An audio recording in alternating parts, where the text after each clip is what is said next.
are looking at the Sensex crossing 50,000 today and wondering how they can jump onto the bandwagon or wondering why they didn't strike gold, there may be hope coming in 2021. 2021 is promising to be the year of the IPOs, and that too the year of the startup IPOs. The big names are planning to hit the primary market, among them names like Zomato, Delhivery, Policy Bazaar, Flipkart as well actually, Freshworks, Nazara, Nykaa, maybe up ahead even BYJU's and Pepperfry. So all of these names that have become more commonplace during the pandemic in 2020, many of them benefited from the fact that more and more people were moving their purchases online and now could be ready to hit the IPO market. This is a great opportunity perhaps for Indian investors who so far have lost out.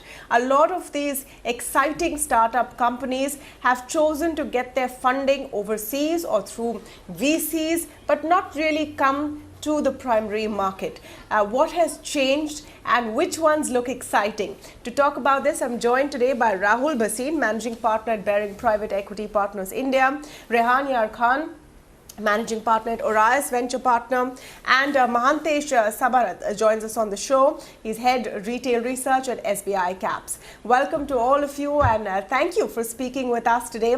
Rahul, let me start by getting your take on why exactly you think all of these companies are now heading for IPOs as an option for funding, and whether it's really going to be a good bet for Indian investors.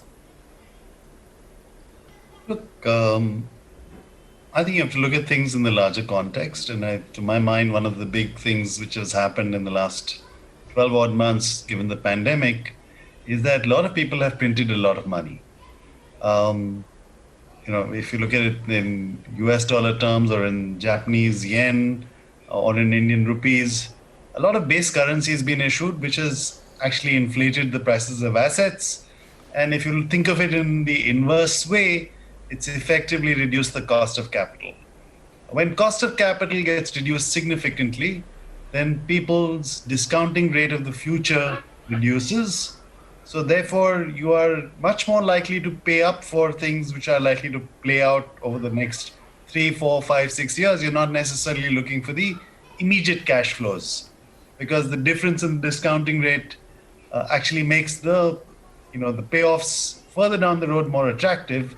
So people look at stuff which is transformational. People look at things which are going to change the way markets work, human beings work, businesses work, and you discount them back to today.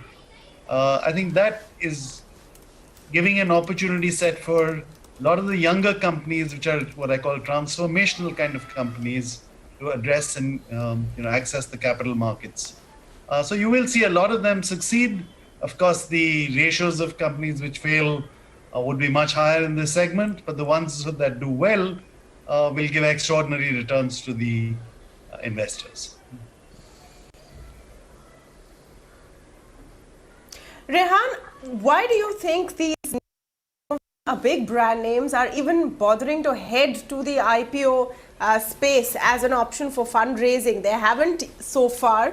The history or the track record of Indian startups has been to look overseas for funding. And many times this commentary has come about saying that Indians have lost out on the opportunity of getting in on the ground floor. Now, some of the names we took have already sort of been up and about and have been doing very well. But why do you think this change of tactic? So I think it's not so much to raise money for themselves, which is primary capital, as to give exit to their investors, right? So you go and you IPO, and it'll mostly be the investors that will be selling. It won't be to raise money for themselves. And why now? Because it's great timing, I think, to hit the IPO market. Plus, a lot of these companies have been around for 10 years, 12 years. I think Nazara 14 years. Right, and investors they need to get their exits, so that's why it's all good market, time period. It's all come together now to generate all these IPOs. the question is what's in it for the investors, and do they really have a good deal? So let's go a bit in detail to some of these companies which would be up for offer. Mahantesh, if you had to do a quick pick of what would be your top 3 IPOs to look at, and we've been showing those names on our screen, I've been talking about them as well. Some very exciting propositions like, a Zomato, a Nykaa, a Nazara, a Policy Bazaar. Which ones would you find exciting? What is on top of your list? So actually, if you look at it, Naukri or Infoedge is the company which is already listed, and it is the owner of some of the brands that you just named. Zomato is one of them, Policy Bazaar is another one.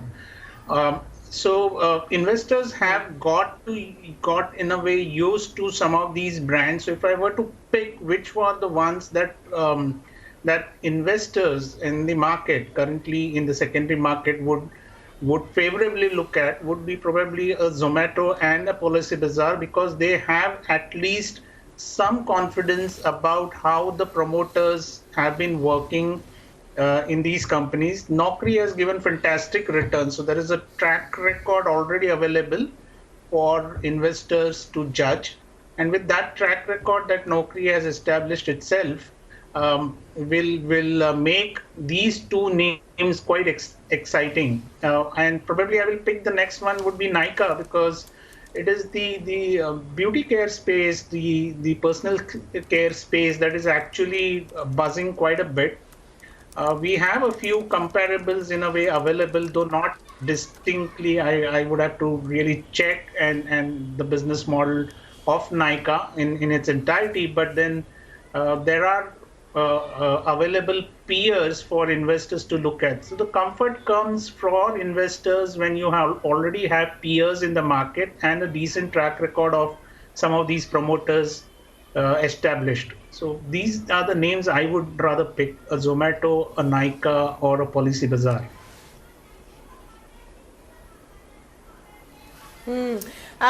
Another question that comes to mind, Rehan, and you have an interesting point there. This is not so much to raise funds or working capital or any such thing. It's an out for the investors, but it also opens up these companies to a lot more scrutiny than they face right now.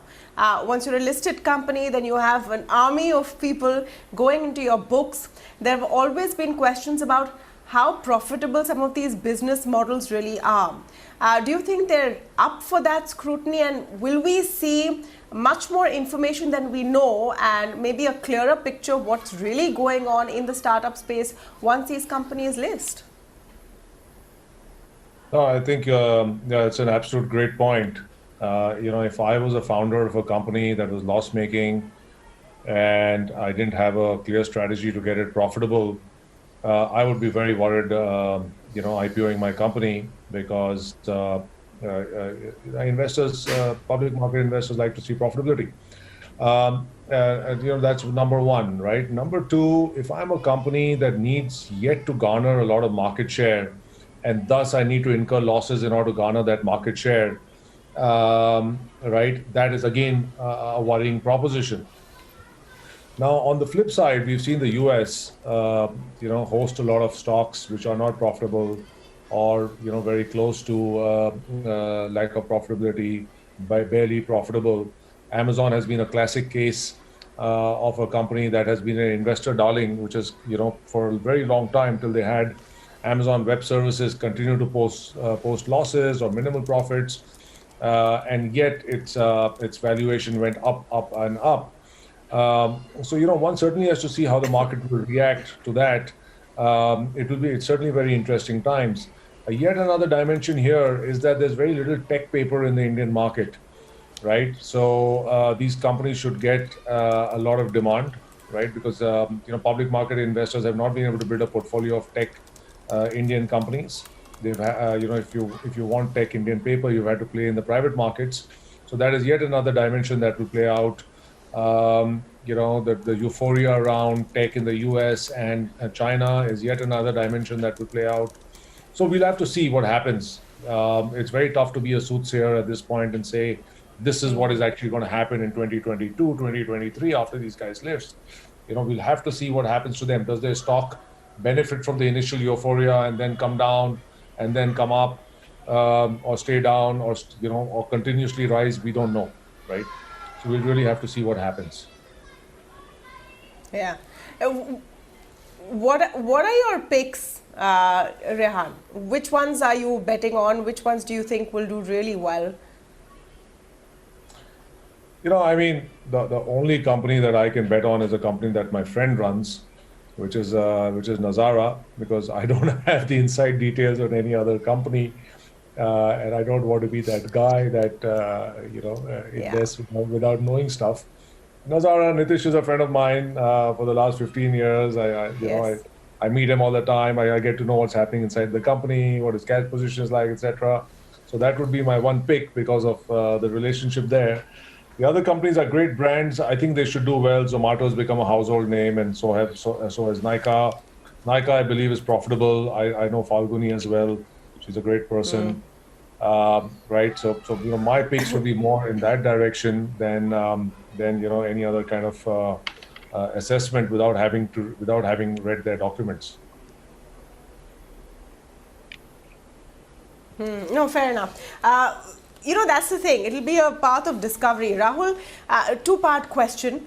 One is that will investors be looking at profitability? Will you be looking at profitability? Because that's a bit of a mystery zone, isn't it? Which companies are actually making money? Reach has been great, but what is the extent of profitability, number one? And number two, what are your top three picks from the lineup for this year?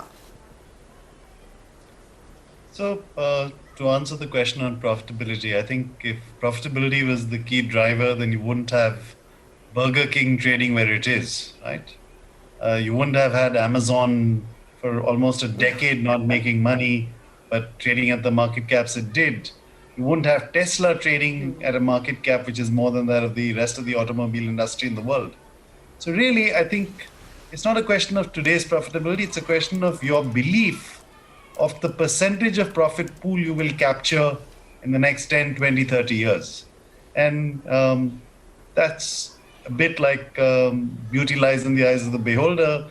The perception of what that profit pool also differs from one individual to another, one institution to another. And I think that's something that we will have to sort of live with. I would only recommend to retail shareholders that don't make guesstimates on profit pools of the future. If you can understand the business, you use the business, you're familiar with the business, you might look at allocating a small percentage of capital. If you can understand that that's the way that you now like to function and that's the way the things are going to work in the future, and there is a clear-cut market leader, that person will typically capture value, be able to raise funding, and will become a sustainable franchise in the long term. I wouldn't like to specifically name any names because all the information we have is always behind the veil of confidentiality. So I would be actually, not adhering to those agreements if I actually pointed out specific things or specific names of companies. But I think that one other point I'd like to make is that one of the reasons why you're seeing this plethora of these deals here is that if these companies try to list in the US, which is the most friendly place for companies to list, they would get lost as 1 out of 100 or 1 out of 1,000 or 1 out of 10,000 such companies. Whereas in India, there is a huge shortage of disruptive companies available in our capital markets. And given the experience that people have had with Naukri, Infoedge, with IndiaMart, with some of these names, I think there's a lot of hunger for these names in the Indian market, which is why you're seeing this sudden tendency to start listing in India, which I would go out of my way to encourage if I were the government, because it's great to have that kind of ecosystem built here. But I hope that our regulators also absolutely educate retail shareholders to be a little cautious about trying to predict future cash flow pools or future profit pools. I would suggest that you leave it to the, as far as possible, leave it to the institutional guys to make those calls. Right. No, but it is going to be the year of the IPO and definitely the year of the startups giving you an opportunity to invest in those businesses which have truly been transformational. Perhaps that's one good thing that has come out of 2020 and the pandemic, where many of these startups saw more and more wider user basis. Could that translate into more profitability for Indian investors? Well, let's definitely hope so. Thank you so much to all of you for joining us on this discussion. We'll take a very short break, but don't go anywhere. India Revival Mission up next.